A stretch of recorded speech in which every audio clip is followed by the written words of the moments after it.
آج کی ویڈیو میں آپ کو خوش آمدید کہتا ہوں۔ اگر آپ کو کوئی ایسا کہے کہ ایک جاب سے آپ کو سال کے 33 کروڑ ملیں گے تو آپ حیران ہو جائیں گے، لیکن یہ سب کچھ سچ ہے، اور وہ جاب ہے لائٹ ہاؤس کو گارڈ کرنا۔ اس جاب کی کچھ اچھی باتیں ہیں اور کچھ بری بھی۔ اچھی بات یہ ہے کہ آپ جب لائٹ ہاؤس کو گارڈ کر رہے ہوں گے تو آپ اپنی جاب کے خود مالک ہوں گے۔ آپ اپنی مرضی سے سوئیں گے، جاگیں گے، فشنگ کریں، آپ کو کوئی ٹوکنے والا نہیں ہوگا۔ آپ کو صرف یہ دھیان رکھنا ہے کہ لائٹ ہاؤس کی لائٹ ہمیشہ آن رہے، اور آپ کو 33 کروڑ ملیں گے۔ اور اگر ہر مہینے کی سیلری کی بات کی جائے تو 2.75 کروڑ بنتی ہے۔ اور اب کچھ برے پنوں کی بات کی جائے تو میں آپ کو بتاتا چلوں کہ عمان لائٹ ہاؤس سب سے خطرناک لائٹ ہاؤس ہے۔ وہ سمندر کے درمیان میں ہے اور آپ کو وہاں اکیلے رہنا ہے، کیونکہ یہ لائٹ ہاؤس سمندر کے بیچوں بیچ واقع ہے، اس لیے یہاں بہت زیادہ سمندری طوفان آتے ہیں جن کی لہریں کافی اونچی ہوتی ہیں جو لائٹ ہاؤس کے باٹم تک جاتی ہیں، جس سے ہمیشہ جان کا خطرہ بنا رہتا ہے۔ یہ تصویر ایک ریسکیو آپریشن کے دوران لی گئی، اور آپ دیکھ سکتے ہیں کہ یہ انسان کیسے طوفان میں پھنسا ہوا ہے، اور اگر لہریں تھوڑا اور اوپر ہوتی تو اس انسان کی جان بھی جا سکتی تھی۔ اب آپ سب سوچ رہے ہوں گے کہ اس لائٹ کا ہر وقت آن رہنا کیوں ضروری ہے، اور اس لائٹ ہاؤس کو بنانے کا مقصد کیا ہے۔ تو یہ جاننے کے لیے ہمیں تھوڑا پیچھے جانا پڑے گا، جب کوئی سڑکیں نہیں ہوتی تھیں اور نہ سفر کرنے کے لیے کوئی گاڑیاں ہوتی تھیں، تو سفر کے لیے سب سے زیادہ استعمال ہونے والا راستہ سمندر ہوا کرتا تھا۔ لوگ سمندر میں جہازوں پر سفر کرتے تھے، اور اسی دور میں ایک کیپٹن مارکس ہوا کرتا تھا جو سمندری سفر کے لیے جانا جاتا تھا۔ وہ اپنا زیادہ تر سفر رات کو طے کرتا تھا۔ ایک دفعہ اس کا جہاز رات کو سفر طے کر رہا تھا تو اچانک جہاز سمندر میں موجود پتھر سے ٹکرا گیا، اور جہاز میں چھوٹے چھوٹے سوراخ ہو گئے، جس کی وجہ سے جہاز ڈوب گیا۔ تو کیپٹن نے سوچا کہ اس کا کوئی حل نکالنا پڑے گا تاکہ جہاز کو چلانے والے کو پہلے سے اطلاع مل سکے کہ یہاں خطرہ ہے۔ لیکن یہ تو ابھی ایک پرابلم تھی۔ جب پرانے زمانے میں سیلر سمندر میں سفر کرتے تھے تو انہیں کچھ آئیڈیا نہیں ہوا کرتا تھا کہ انہیں اپنی منزل تک پہنچنے میں کتنا ٹائم لگے گا، اور نہ ہی کوئی ایڈوانس سسٹم تھا جو انہیں گائیڈ کر سکے۔ وہ دن کو سورج اور رات کو تاروں پر آسرا کرتے تھے۔ نیویگیشن کے بغیر انہیں کتنی مشکلات کا سامنا کرنا پڑا، اس کا اندازہ آپ ایسے لگا سکتے ہیں کہ ایک دفعہ کیپٹن پیسفک اوشن میں سفر کر رہا تھا کہ رات کو آسمان پر بادل چھا گئے، جس کی وجہ سے تارے چھپ گئے، اور طوفان کی بڑی لہروں کی وجہ سے وہ بھٹک گئے۔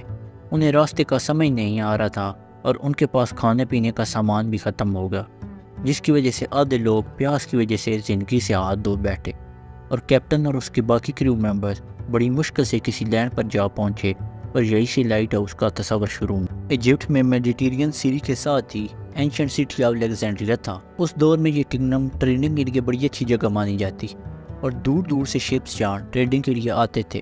لیکن اس کنگڈم کے رولر کو ایک ایسا مسئلہ پیش آیا کہ جو بھی جہاز وہاں ٹریڈنگ کے لیے جس راستے سے آتے تھے، وہاں سمندر کے نیچے بڑے بڑے پتھر تھے۔ جو جہاز وہاں رات کو آتے تو ان نوکیلے پتھر کے ساتھ ٹکرا کر جہاز میں چھوٹے چھوٹے سوراخ ہو جاتے، جس سے ٹریڈنگ کے لیے لایا گیا سارا سامان ضائع ہو جاتا، جس کی وجہ سے کنگڈم کی اکنامی کو بہت بڑا نقصان اٹھانا پڑا۔ اس مسئلے کو سولو کرنے کے لیے کنگڈم کے کنگ نے اس دور کے سب سے بڑے آرکیٹیکچر سسٹرز اور سینیڈس کو بلایا اور کہا کہ اس مسئلے کا کوئی حل نکالیں۔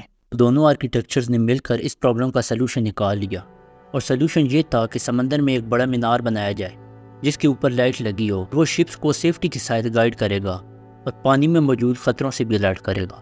کنگ کو یہ پلان بہت اچھا لگا، اور اس نے اس پلان کو اپروو کیا، اور پھر دونوں آرکیٹیکچرز نے اس کے اوپر کام شروع کر دیا۔ لیکن وہ دونوں آرکیٹیکچرز یہ نہیں جانتے تھے کہ وہ انجینئرنگ کی دنیا کا سب سے بڑا کارنامہ سر انجام دے رہے ہیں۔ اور پھر لوگوں نے دیکھا کہ اینشنٹ سٹی آف الیگزینڈریا کے ساحل پر چمکتی ہوئی روشنی والا ایک مینار بنا ہے۔ اس مینار کی ہائٹ 38 فٹ تھی، اور اسے وائٹ ماربل سے بنایا گیا تھا۔ اس مینار کے اوپر ہر وقت آگ جلتی رہتی، اور اس کو آئل اور لکڑی کی سپلائی ہر وقت ملتی رہتی۔ لیکن اس کے سائز کی وجہ سے یہ لائٹ ہاؤس مشہور نہیں تھا، بلکہ اس کا ڈیزائن بھی اپنے آپ میں ہی ایک الگ عجوبہ تھا۔ آرکیٹیکچرز نے اس کی لائٹ کو بڑھانے کے لیے مرر اور لینس یوز کیے، جس کی وجہ سے کئی کلومیٹر دور جہاز اس کی روشنی کو دیکھ سکتے تھے۔ اس کی خبر جب دور دراز کے سیلرز کو پڑی تو وہ ریلیکس ہو گئے کہ اب انہیں الیگزینڈریا تک پہنچنے میں کوئی رکاوٹ نہیں ہوگی۔ تو آہستہ سے یہ کنسیپٹ پھیل گیا۔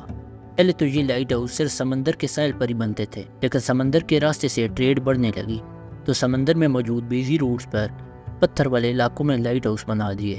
اسی یہ لائٹ ہاؤس اب سمندر کے بیچوں بیچ نظر آتے ہیں۔ پہلے تو ان لائٹ ہاؤس پر آگ جلتی تھی، لیکن ہر وقت آگ جلنے کی وجہ سے لکڑی اور آئل کی ضرورت بڑھی، تو تو پیسہ پانی کی طرف بہنے لگا۔ لیکن جیسے جیسے وقت گزرا کینڈل لیمپس اور آئل لیمپس آ گئے، لیکن بات پھر وہی تھی کہ آگ کے لیے آئل وغیرہ استعمال ہوتا تھا۔ لیکن جب الیکٹریسٹی دریافت ہوئی تو بلب کی انوینشن ہونے لگی۔ اگرچہ بلب کی روشنی آگ سے زیادہ تھی لیکن اتنی نہیں کہ یہ میلوں تک جائے۔ لیکن کیسے یہ روشنی بڑھی؟ سن 1800 تک بلب کے پیچھے لینس لگائے گئے جس سے یہ روشنی دور تک سفر کرنے لگی۔ لیکن بعد میں انجینئرز کو پتہ چلا کہ بلب کے آگے لینس لگانے سے روشنی اور بڑھنے لگتی ہے، لیکن موٹے لینس کی وجہ سے روشنی کم پروڈیوس ہوتی ہے۔ یہ مسئلہ ہی رہتا، لیکن پھر انٹری ہوتی ہے فرینچ انجینئر فریسنر کی۔ ان کے پاس ایک ایسا آئیڈیا تھا کہ پہلے انہوں نے لینس کو باریک کیا اور اس کو ایسے موڈیفائی کیا کہ ساری لائٹ ایک جگہ پر فوکس کر رہی تھی، جس سے پھیلی ہوئی لائٹ کو ایک ہی جگہ بھیجا جا سکتا تھا۔ اب کئی لائٹ ہاؤسز میں فرسنر کی ٹیکنیک کی وجہ سے ہی لائٹ میلوں دور تک سفر طے کرتی ہے، اور اب ان لائٹ ہاؤسز کی وجہ سے ہی شپ سمندر میں آسانی سے سفر طے کرتے ہیں، اور ان لائٹ ہاؤسز میں جاب کرنے سے سالانہ 33 کروڑ ملتے ہیں۔ مگر یہ جاب کرنے سے ہر وقت جان کا خطرہ بنا رہتا ہے۔ اگر آپ کو آج کی ویڈیو پسند آئی ہو تو چینل کو سبسکرائب کریں اور ساتھ لگے بیل آئیکن کو ضرور دبائیں تاکہ آنے والی ہر ویڈیو آپ تک آسانی سے پہنچ سکے۔